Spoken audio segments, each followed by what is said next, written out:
যদি আপনাদের কারো কাছ থেকে কোনো ঋণ নিয়ে থাকেন, দয়া করে আমার সাথে যোগাযোগ করবেন, আমি সেটি পরিশোধের ব্যবস্থা করব ইনশাআল্লাহ।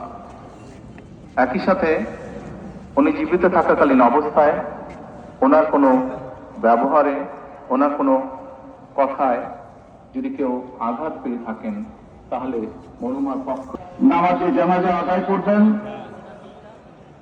নেতৃত্ব দেবেন জাতীয় মসজিদ বাইতুল মুকাররমের খতিব মুফতি মোহাম্মদ আব্দুল মালেক।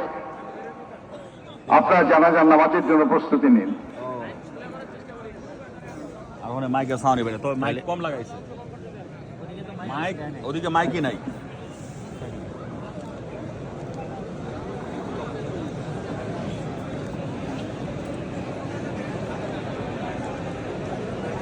আমাকে আপন